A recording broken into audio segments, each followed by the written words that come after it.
Starting. All attendees are in listen-only mode.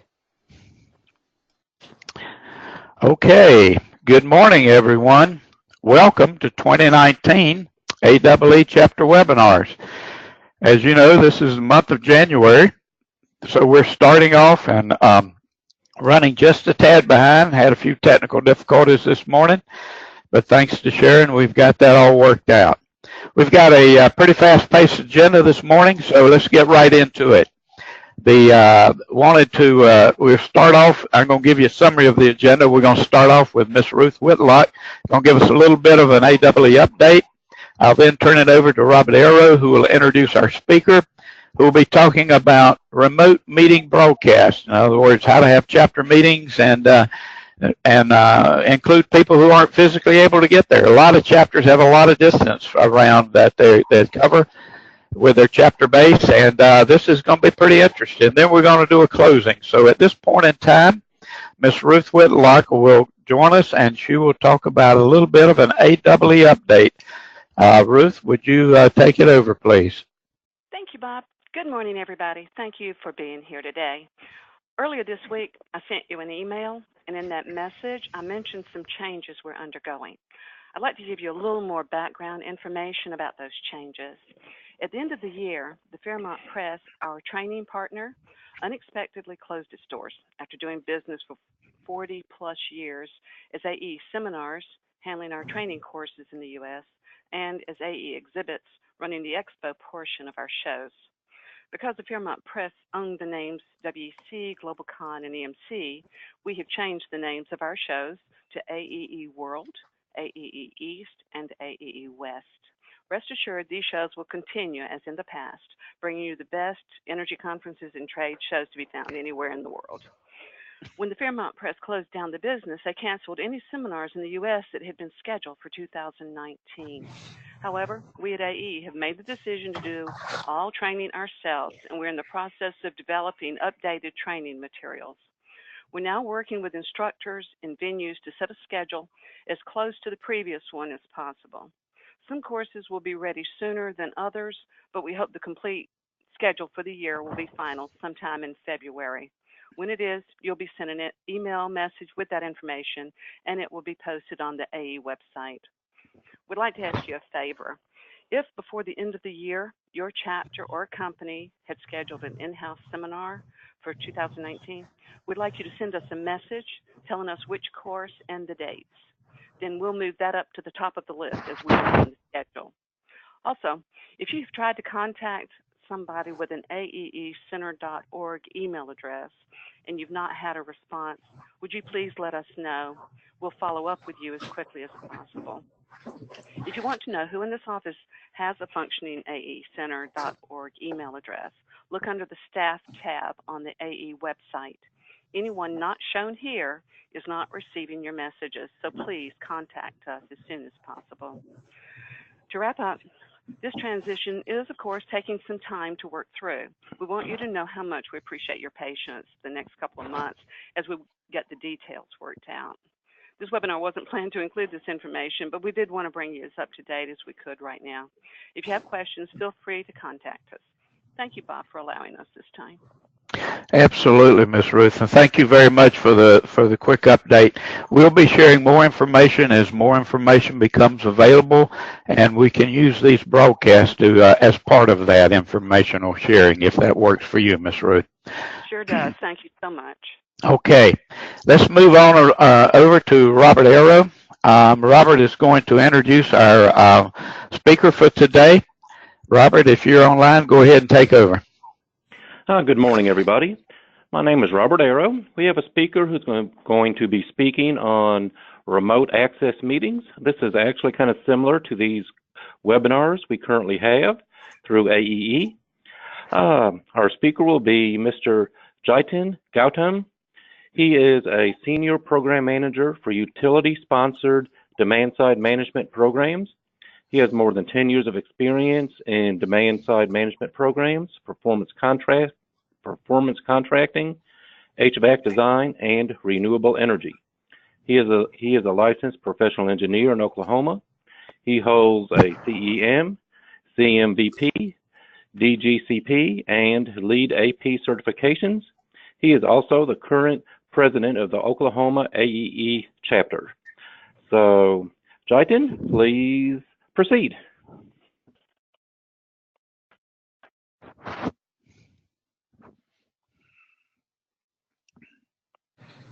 Thank you, Robert. Appreciate it. I hope at this time you can see my screen. Whatever you are listening from, however you're watching this webinar from, I'd like to say good morning from Tulsa, Oklahoma. It's about 10:15 here. I'm very grateful for this opportunity. Thank you to AE community for this time today. I mean, more so for the topic itself, and also to this opportunity that's helping me bring myself in front of you. Just to make the topic a bit more interesting, I've added like 4 or 5 slides here. And now let me start with the introduction of our chapter a little bit when I have this opportunity. So AE, okay, Association of Energy Engineers, Oklahoma chapter. We have 2 chapters in Oklahoma, in Oklahoma City and in Tulsa. So we have, those are the two bigger cities in Oklahoma. There were small cities, and people were so confused, like which chapter to join, which meeting to go, which conference to go. So a few years back, we combined both chapters, and it has exponentially increased the meeting attendance, conference attendance. Moreover, now even the other agencies like ASRE, Renewable Energy Council, they're wanting to partner with us for any new conferences or trade shows. So that's what the chapter introduction is. Let's move on to the topic now. What's the meeting? I asked this to myself, and what do we do now? Like, you know, if somebody asks you, what is a meeting or what is anything, what do? We Google it. So I Google it. We're so spoiled these days. So this is what the meeting is. I would not have pulled this definition by myself, and this is a very accurate definition of meeting. The one thing I want to talk also about is, like, we're in the energy business, we're in the efficiency business. Why are we talking about, you know, remote meetings? It's about the efficiency. Everywhere you go, it's about efficiency. It's a time efficiency, it's energy efficiency, it's people efficiency, it's resource efficiency. That's how we are into this topic today. I also would like to make it more interesting about meetings then and now. I mean, let's think about, you know, 1500s, 1600s, how the meetings would happen. They would gather in a place, people would travel from different locations in their horses, and then you know, talk about things and make decisions there. So that's how it's obvious, right? So the next one is the very familiar picture from Nepal, Southeast country. So these meetings would happen like this picture must be from like 95 or 2000, sometime that time. There's no phone, no computer. How would these meetings happen? My experience with you that there would be like a village committee who wants to do a meeting, and there's one person appointed as like a vocal. His vocal, once he's appointed for his lifetime because he has a very good vocal. He's paid and everything is good. He would go around the village and say, like, there's a meeting Saturday 6 p.m. for the safe drinking water. He would walk 10-15 steps, repeat the same thing loud and clear. All the people in the village would know, and they would gather like this to one location, and, you know, I mean, they do the meeting, they make the decision. So that's how this used to happen. It's also, so that's also efficiency, like, you know, nobody has to go every house. One person is just talking in the road loudly. Moving on to this one, a little bit more fancier. This type of meeting, even today this happens, like, you get a notice ahead of time, you know, mail, letter in the mail, or even the telephone, not the cell phone itself, but the telephone calls. Okay, there's a meeting. You go to our office, you bring your ideas, you solve the puzzle. You solve the puzzle, you have the agenda, and then you walk out of the meeting, you make decisions. This is our meeting. I mean, you might be logging in from anywhere, eating your cereal ball in the kitchen, or driving somewhere, or in the office. So this is our meeting today. This is what we call remote meetings. And why remote meetings? Because we don't have time. I mean, we already have so much less time, and we wanted to bring this topic into this webinar because we all want to volunteer to these associations and organizations for a great cause. We already have less time. It is very, very important to manage the meetings, manage the time. So managing the remote meetings is what brought us to this meeting today. I mean, what I'm sharing today is how we do the meetings, how we manage the remote meetings in Oklahoma. This is a very case-by-case basis. And what works for us might not work for you, but I'm more than happy to share how we do these remote meetings in Oklahoma with you, so that it might be helpful for you all there. So next is like, what are the services available? I just, Googled a few. I did see that one of the website was reviewing about 25 meeting services, like which one is the best one and all. I didn't just to copy that, but I just copied a few of the services available here. GoToMeeting, Zoom, WebEx, Google Hangout, Uber Conference, Skype. So these are the services available. Most of the services are common. Some of them have like few special features. So what do we use in Oklahoma? We use Uber Conference. It's free so far, and it shows where people are logging in from or dialing in from, especially because we do remote meetings here, and it shows me like Oklahoma from the state itself. It shows me a map of the state, and we're kind of like not specific, but general location where people are logging. It feels great to see the participation that are logging in from different locations. So that's how I like this. I mean, I'm not proponent of any of the services, but this is what we use here. I'm more than happy to share how to use this and how to make it more efficient. The next is how we do it, right? So we do send meeting agendas, any questions, answers, topics, not long ago, like not 2 weeks early, just a couple of days early, so that way, it's always fresh in mind. And you want to send it the same week. You don't want to have like a weekend in between, so everything just goes away, flows away with the weekend. You want to ask very specific short questions in the agenda itself. Add explanations to a complex or new topic. And so over-communicate. You do not want to over-communicate these days. I mean, 5 years back, people used to say there's no such thing as over-communication. Now there is. I mean, even the Outlook, if you send like 10 or 15 emails, I think if you have like 10 or 15 is address in the address box, like a 2 box, the Outlook will spam it itself. There's so much of control in terms of this over communication. So just be aware of that. And details on the email before and after the meeting is the same thing. Like that same day or after a couple of days, it's working great in Oklahoma. I mean, I just wanted to give a shout out to my board members. Go EE, okay? It's board members. Thank you guys. So this is what it's working, and I think what's working, what it's bringing is, let me go to the next slide.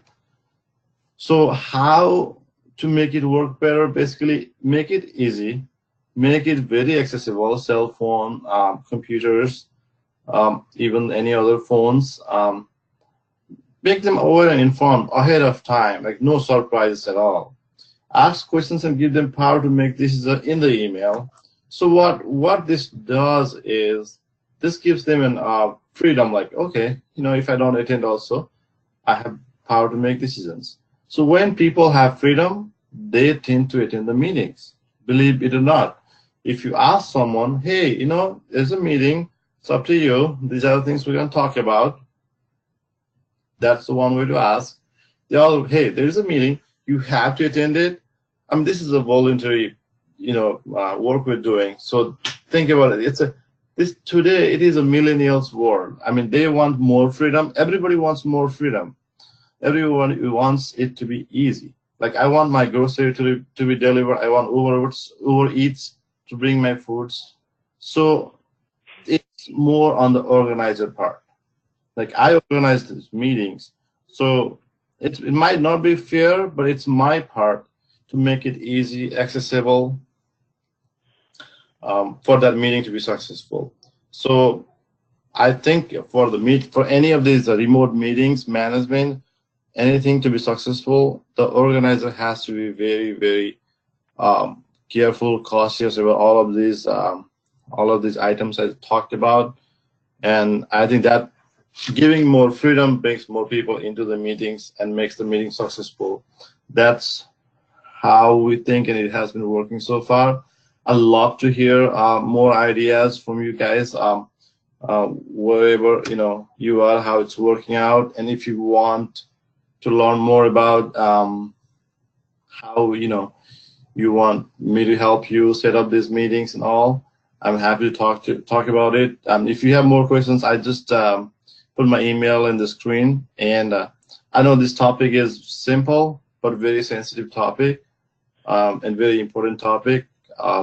With that, this ends my presentation, and thank you again. Thank you for your time today. Well, thank you, Judum. We really appreciate what you have to say to us. I've got a couple of questions, and there may be others from other participants here today. The first question I have is, I wasn't quite clear. You mentioned asking questions of the meeting participants. Did I understand you did that in advance or afterwards? We did. Thank you, Bob, for the question. That's very important. So we try to make like a bullet point agenda, and each agenda we have some decisions to make in some of the questions. So like, do you want this? Do you want to pay this company this amount? Yes or no? We kind of make that option right there ahead of time. So some people answer that, some people don't. And then during the meeting, they will say yes or no. So there's 3 times they have option: before the meeting, at the meeting, after the meeting, to answer those questions. So if we have enough yes or no, we make the decision afterwards.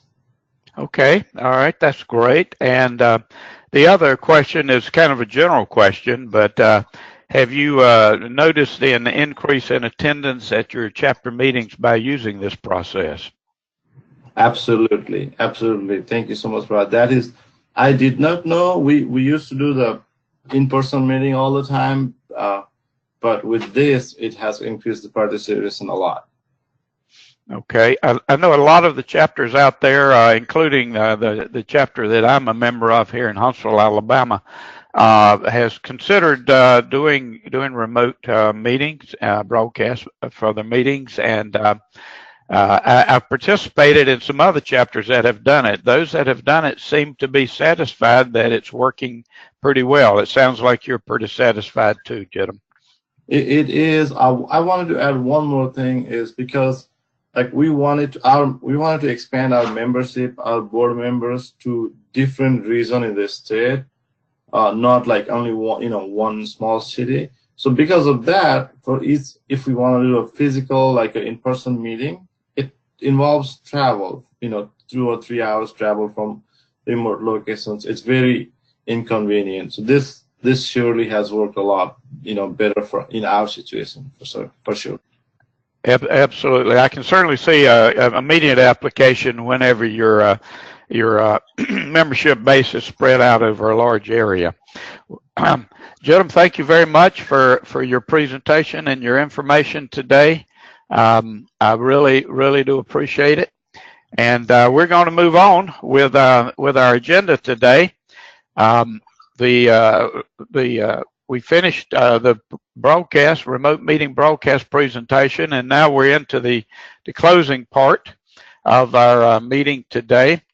One of the things that I'd like to do, and Sharon recommended this, and a great idea, Sharon, and to do so, these are the dates of our meetings for the remainder of the year, this item 5 that you're seeing on your screen now.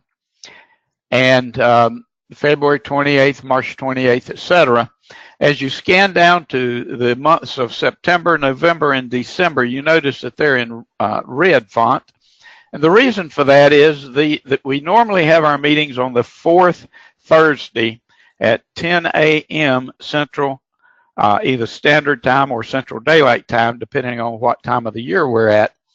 Well, these 3 meetings need to be adjusted slightly.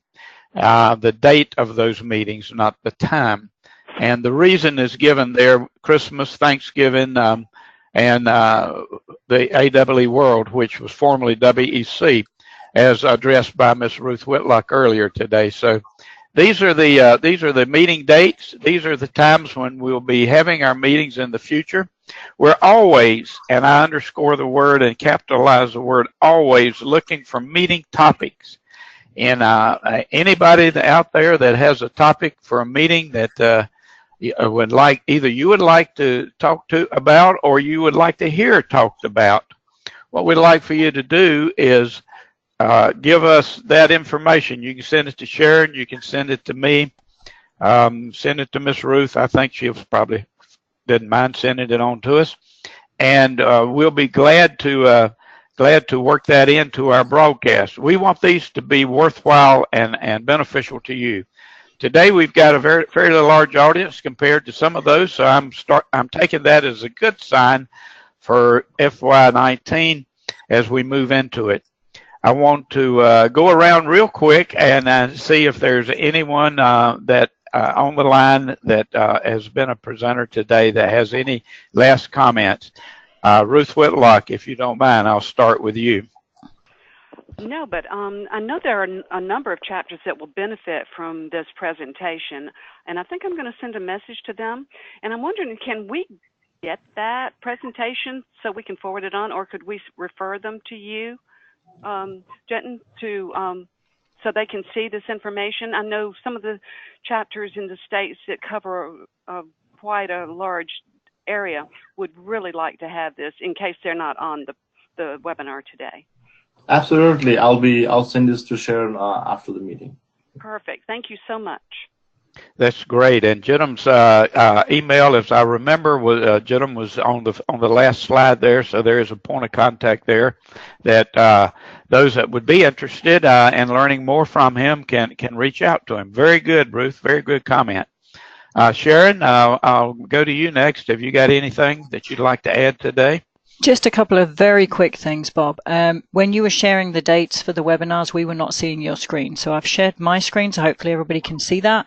But we also did have a couple of questions come up in the questions panel. So Jenton, if you wouldn't mind answering these. The first question was, approximately how many of your regular attenders become remote attenders? I have to calculate that in my mind. So usually when we do big meetings, if we have all of them, let's talk about only the board meeting side. If we have 9 of them, if we do remote, everybody will be remote. Like even in the same city, they will be logging in from their own offices or home. So I would say all of the attendees would be remote when we do the remote meetings. Does that answer the question? I think so. That question was from Skip Smith. There is a question from Tim Clark. Tim, if you can hear me, email me personally at sharon@aeecenter.org, and I should be able to answer that question for you. I just need a little bit more detail from you. But that, and if that is relevant to everybody else, then I will share that information later. Okay. And that was it. Thank you. Thank you. Thank you, Sharon. Appreciate that, and always good follow-up. Robert Arrow, you were the guy that set all this up. Have you got any closing comments that you'd like to make, sir? Nothing specific. I thought it was a good presentation, some good information. and hopefully a benefit to all the chapters who are attending. All right. Thank you very much. Everyone, I appreciate your participation today. I especially appreciate the questions, and most especially, gentlemen, I appreciate your presentation. I've got a feeling there's going to be quite a bit of follow-up, so you may get bombarded with a bunch of emails here pretty soon. But thank you again, sir, for your kindness. Love that. Thank you. Thank Yes, sir. everyone. Okay, that concludes our webinar today. Tune in next month on the 28th of February, and we'll do this again. Thank you very much. Thank you. Thank you, Bob. Thank you.